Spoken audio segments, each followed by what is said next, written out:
Assalamualaikum warahmatullahi wabarakatuh. Setelah lama menghilang, Ahmad Sahroni dikabarkan akan digadang gabung bersama Partai PSI atau Partai Gajah. Dan ini ada berita dilansir dari Tribun Palu. Jadi pertemuan dengan Bro Ron jadi sinyal kuat, tunggu kejutan.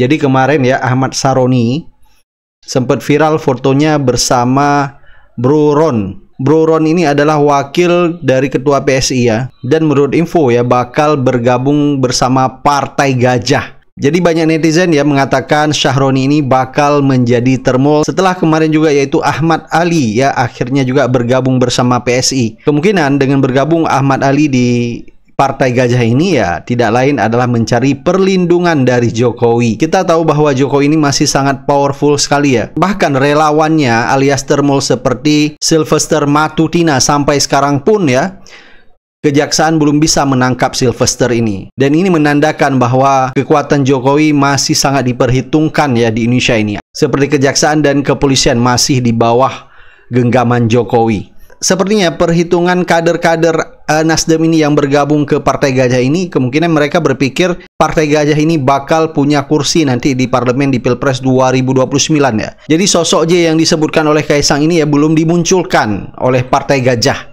Sekarang kita lihat yang lagi ngetren yang mencuri perhatian publik justru adalah Menkyu Purbaya yang sekarang menjadi idola daripada netizen. Nah, polemik ijazah palsu Jokowi semakin banyak fakta baru yang terungkap Apalagi kemarin Roy Suryo sudah menerima beberapa salinan ijazah Jokowi dari KPU.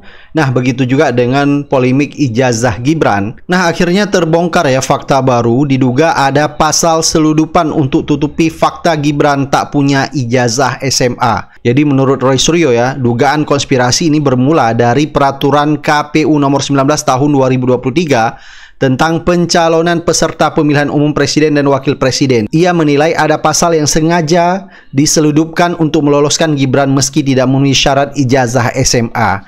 Jadi memang menurut Roy Suryo, KPU diduga main mata sehingga meloloskan Gibran untuk bisa mencalonkan wakil presiden mendampingi Prabowo.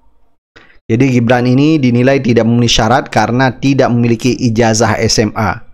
Jadi KPU dalam hal ini ikut terseret. Nah, ini menurut netizen Gibran ini tidak memenuhi syarat lagi dan wajib dimakzulkan. Jadi tidak bisa berkutik lagi. Cukup banyak fakta-fakta baru yang terungkap sehingga Gibran akhirnya menurut Roy Suryo dipastikan tidak punya ijazah. Dan ini benar-benar cukup menyedihkan negeri ini setelah pada akhirnya pun terbongkar sudah bapaknya yaitu Jokowi diduga memiliki ijazah palsu mencalonkan diri menjadi presiden, begitu juga dengan anaknya. Bahkan diduga tidak memiliki ijazah SMA dan tidak sederajat. Jadi mau dibawa kemana negeri kita kalau benar-benar apa yang selama ini diduga oleh Roy Suryo CS maupun Dr. Rifa dan Resmond Syanipar, yaitu Jokowi memiliki ijazah palsu, Gibran tidak memiliki ijazah SMA.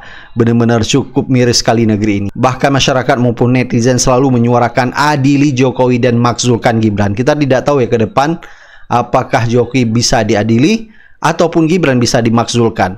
Baik coba kita dengar beberapa komentar masyarakat maupun netizen di sosial media. Bahwa apa yang telah dilakukan oleh saudara Gibran Raka Buming Raka ini adalah sebuah penipuan atau sebuah pemufakatan jahat. Saya nanti akan jelaskan pemufakatan jahatnya ada di mana.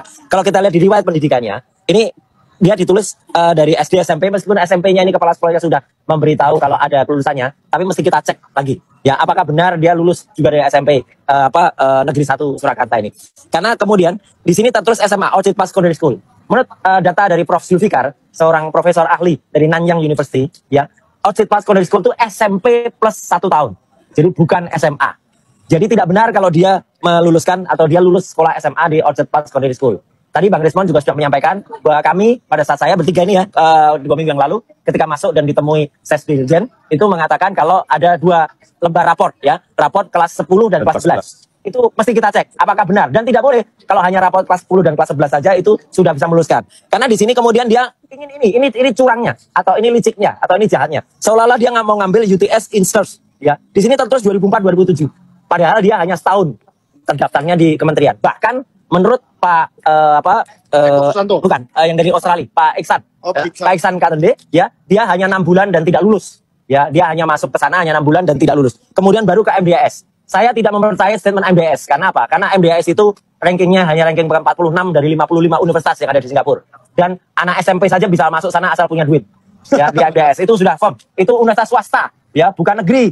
Itu swasta. Sejenis kayak Universitas Wira Swasta Indonesia milik Sylvester itu. Yang ruko itu? Yang sudah ditutup. Oh, yang ruko itu ya? Yang ruko, yang sudah ditutup. Dan ini satu lagi. Ini adalah data penting di Kementerian Sekretariat Negara.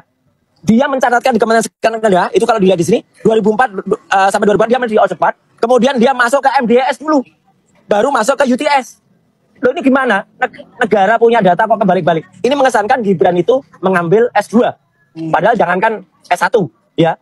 Es dungtung aja dia nggak ngambil, gitu. Mungkin dia es kopior ngambilnya. Nah, inilah surat yang dipertanyakan oleh Saudari Menu, kemudian Dr. Rismon dan kita semuanya yang ada di sini. Surat yang kemudian ini ada datanya, ya, syarat-syaratnya. Kenapa bisa terbit? Dia tidak lulus hanya 6 bulan di UTS dan insya Allah saya belum tahu, saya belum akan bocorkan kapan. Saya nanti akan live dari UTS, dari Sydney. Ya, waktunya kapan nanti akan saya informasikan. Ya, dalam waktu dekat. Syarat-syaratnya itu ada. Dulu, Pak. Jangan lupa ya, ada Ya, di sini. ini. Repository. Ya. Ya, ini ya milik Kemdikbudrisman dan Ya. Daspen. Dan Ya. ini ada syaratnya. Ada. Raport 3 tahun terakhir dan Betul. ijazah yang harus disetarakan. Nah, jadi ini tidak mungkin tiba-tiba dia dapat grade 12 dari UTS Insert dan ditandatangani oleh Pak Dr. Sutanto. Saya coba ngecek Pak Dr. Sutanto sekarang posisinya apa? Sekarang posisinya sedang diperiksa KPK dalam kasus laptop. Wah. Jadi clear kan? Jadi makin jelas ya. Dan ini ada yang aneh. Ini baru hari ini saya sampaikan. Jadi ternyata ada pemufakatan jahat yang dilakukan oleh KPU yang barusan mengeluarkan pada tahun 2003. Minta tolong Mas Michael. Ya. Jadi KPU itu mengeluarkan satu putusan peraturan KPU nomor, dengarkan baik-baik, nomor 19 tahun 2023 tentang pencalonan presiden dan wakil presiden. Pasal 18 ayat 3-nya. Logis nggak? Atau wajar nggak? Bukti kelulusan sebagaimana dimaksud pada ayat 1 huruf M, itu artinya harus lulus SMA ya, Dr. Resmond, dikecualikan bagi calon presiden atau calon presiden yang tidak memiliki bukti kelulusan sekolah menengah atas dan sekolah asing di luar negeri. Dan telah memiliki bukti perguruan tinggi. Jadi ini pasal selundupan. Ya, Sengaja untuk Gibran. Sengaja untuk Gibran. Nggak boleh. Ini melanggar peraturan yang tadi sudah disebutkan oleh Dr. Resmond. Ini 2023. Tahun Nanti 2023. kita cek. Peraturan KPU nomor 19 tahun 2023. Sebelum ini digunakan oleh Termul, kita bongkar dulu nanti. Ya, Ini masih ada juga di repositorinya. Ini masih ada. Supaya Termul bisa juga mendownloadnya, Ya. dibaca itu ya. Halaman apa 11 ya kalau nggak salah. Jadi jelas ya teman-teman semua, Gibran itu tidak lulus SMA. Mau pakai baju SMA kayak gini aja dia nggak bisa, nggak boleh dia, ya karena dia nggak lulus. Ini Pak Rismon juga punya ini. Wah, jahat sekali, Pak. Ternyata 13 Oktober 2023. Nanti Menjelang capresan. sesaat setelah Pak Jokowi nelpon Pak Prabowo. Oh iya. Tolong ganti wakilnya, Pak. Jadi langsung ditandatangani barang. Jadi hari ini Iya. kita membongkar sebuah konspirasi, sebuah pemufakatan jahat pada peraturan KPU, ada kan? Ada, 13 Oktober Ya, saya juga 2023. Ya, gitu. Jadi Allah Subhanahu wa taala itu Maha Besar membuka kita semua. Jadi apa yang ditunjukkan Dr. Rismon, apa yang ditunjukkan Mas Michael, yang sudah disuarakan tadi oleh Pak Rizal Padilla, juga yang disuarakan oleh Mbak Menu dan kawan-kawan dan ibu-ibu semuanya, itu adalah kita semua. Pak Samsir juga tadi sudah mungkin bisa memberikan tambahan masukannya. Oke, pada halaman 11 dari PDF itu ya, untuk menyetarakan ijazah, maka syaratnya ada A sampai J, ya 10 syarat. Mulai dari A foto yang harus diupload, B paspor, C surat keterangan dari kedutaan besar, D surat izin belajar, E ijazah SMP untuk SMA dan SMK, terus di sini F. Ini yang paling fatal ya. Harus memiliki ijazah atau diploma. Diploma itu ijazah juga ya dalam bahasa Inggris. Ijazah yang mau disetarakan itu harus punya. Jadi ini yang paling penting untuk penyetaraan ijazah. Di mana dia dalam hal ini Gibran harus memiliki ijazah SMA atau SMK di luar negeri yang sederajat, yang perlu disetarakan. Dan setelah kita jumpain sekretaris Ditjen Digasmen, ya Dr. Eko Susanto, Gibran tidak memiliki ijazah SMA atau SMK dari luar negeri. Jadi syarat mutlak yang harus ada ijazah tersebut tidak dimiliki oleh Gibran. Baru berikutnya syaratnya yang G transkrip nilai, H struktur kurikulum sekolah asal, I akta kelahiran, J ini juga tidak dimiliki oleh Gibran, yaitu rapor 3 tahun terakhir. Sementara yang kita dapatkan jawaban dari Dr. Eko Susanto sebagai sekretaris Ditjen Digasmen, ya Gibran hanya memiliki rapor 2 tahun dari katanya kelas 10 dan kelas 11 dari Orchid Park Secondary School. Jadi dia hanya memiliki rapor 2 tahun dan 1 sertifikat kursus UTS Insert. Bagaimana mungkin bisa disetarakan SMA atau SMK? Kenapa? Minimum dua tidak dipenuhi oleh Gibran, yaitu ijazah yang mau disetarakan tidak ada, ijazah SMA atau SMK luar negeri. Baru yang berikutnya yang J, yang kedua, raportnya hanya 2 tahun terakhir. Maka seharusnya ya surat keterangan tersebut harusnya tidak sah sesuai dengan persyaratan yang dimiliki, yang diwajibkan oleh Kemendikbudmen sendiri. Bagaimana mungkin mereka yang membuat syarat, tapi mereka sendiri yang melanggar syarat tersebut? Oke, begitu. Riwayat pendidikan Gibran, ya, dan termasuk juga ini bersama dengan ini KPU kami minta, KPU Pusat dan KPU di Solo, ya, kalau ini kaitannya dengan Gibran, kami sudah bersurat untuk minta salinan dari surat keterangan yang dipakai oleh Gibran untuk maju wali kota maupun maju untuk wakil presiden. Ini penting sekali, ya, sebab kalau sampai terbukti bahwa ternyata Gibran itu menggunakan surat keterangan yang oleh pihak Kementerian Pendidikan Dasar dan Menengah pun juga perlu dipertanyakan, ya, karena Pak Menteri sendiri sudah sampaikan bahwa itu adalah pekerjaan menteri yang lalu, ya by WA kepada Pak Roy. Nah, artinya beliau tidak mau tanggung jawab. Interpelasi itu cara paling elegan dan lugas yang harus segera dilakukan DPR RI untuk menyikapi ijazah Gibran yang tak layak dipakai sebagai persyaratan nyawapres. Jangan buang-buang waktu untuk hal-hal bodoh. Ini menarik nih. 30 April 2024 yang lalu, Saudara Joko Widodo membuat laporan polisi ke Polda Metro Jaya. Mau tidak mau kasus ini menjadi kasus hukum dan semacam ada agenda berkala yang membuat isu ini terus hidup. Apa agenda berkala? Ya pemeriksaan pelapor, pemeriksaan terlapor, saksi-saksi, ahli, kemudian konferensi pers dari pihak Polda. Nah, mau tidak mau kan sesuatu yang sebelumnya katakanlah sifatnya insidental ini menjadi terstruktural gitu, isu ini begitu ya. Katakanlah kalau tadinya adalah film layar lebar sekali tayang katakanlah begitu, sekarang sinetron yang episodenya tidak ada habisnya ini gitu. Nggak kelar-kelar. Jadi memang kalau kita evaluasi itu memang sebab kasus ini menjadi makin membelit Saudara Joko Widodo itu justru tindakan Saudara Joko Widodo yang mengambil atau menempuh upaya litigasi dalam kasus ini karena dia merasa dihinakan sehinanya dan merasa direndahkan serendah-rendahnya lalu membuat laporan polisi. Jadi itu. Nah, dalam perjalanannya ternyata kemelut soal ijazah yang membelit posisi politik Saudara Joko Widodo itu melebar. Jadi akhirnya masalah ijazah ini juga menimpa anaknya yang hari ini menjadi wakil presiden, yakni Saudara Gibran Rakabuming Raka. Romantiknya kan memang gugatan dari seorang warga negara dari Jakarta Timur ya, daerah Duren Sawit, namanya Subhan Palal gitu. Yang menggugat tentang keabsahan status wakil presiden Gibran Rakabuming Raka dikaitkan dengan dirinya tidak memenuhi syarat, ini minimal memiliki ijazah SMA atau yang setara begitu.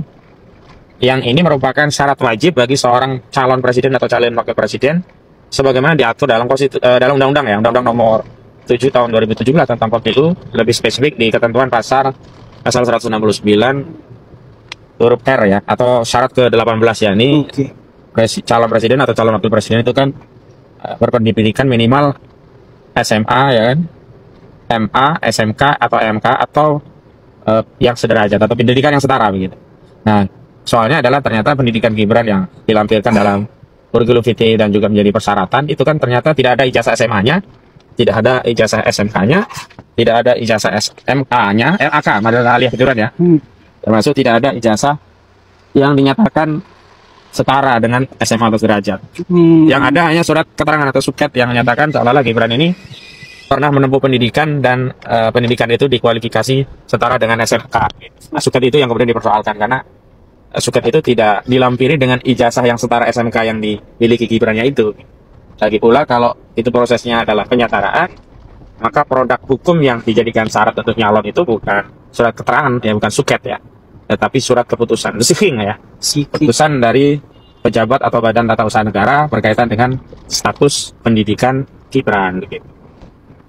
Nah, apakah dua kasus ini akan berdampak pada kekuatan atau kekuasaan politik dinasti Sulu dikaitkan dengan pertanyaan mana yang akan lebih berdampak begitu ya? Apakah kasus ijazah palsu Saudara Joko Widodo atau kasus ijazah SMA-nya Gibran Raka Buming Raka. Nah, kita lihat dalam dua perspektif. Dalam perspektif politik dan perspektif hukum. Kalau perspektif politik, tentu yang agak ngeri-ngeri sedap itu adalah Gibran. Karena status dia masih resmi menjadi wapres. Tidak seperti Jokowi kan yang sudah nggak presiden.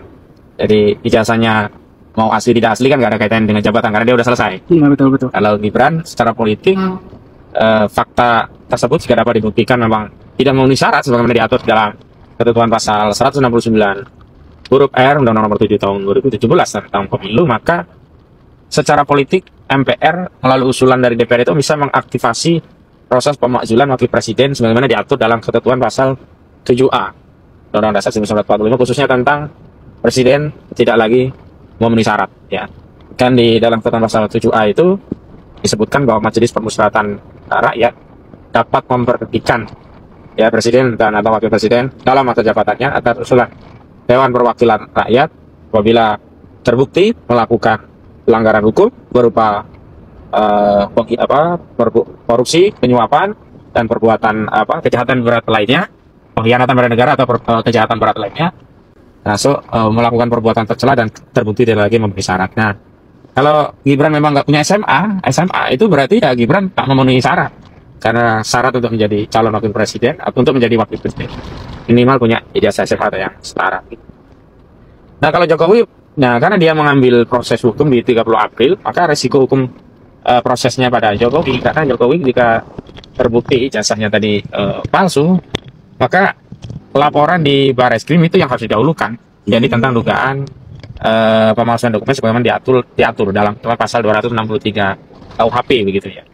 Jadi tidak lagi Roy Suryo, Rismon dan kawan-kawan yang kemudian dianggap mengedarkan fitnah dan atau pencemaran nama baik, tapi justru bisa berbalik kepada saudara Joko Widodo yang telah melakukan tindak pidana pemalsuan. Nah, ini implikasinya akan melemahkan dinasti Solo, baik salah satu apalagi keduanya. Maksudnya kalau salah satu misalkan hanya Gibran yang dimajulkan itu melemahkan ya dinasti Solo, atau hanya Jokowi yang diproses hukum karena ijazah palsu itu juga akan melemahkan dinasti Solo. Apalagi kalau terjadi keduanya, satu sisi Jokowi diproses ijazah palsunya, sisi yang lain Gibran juga diproses pemakzulannya. Kalau dua hal itu terjadi maka selesailah dinasti Solo. Begitu. Oke, dari salah saya Indonesia gaduh sama satu keluarga yang tanya ijazah yang ikut gaduh tentang Mulyono.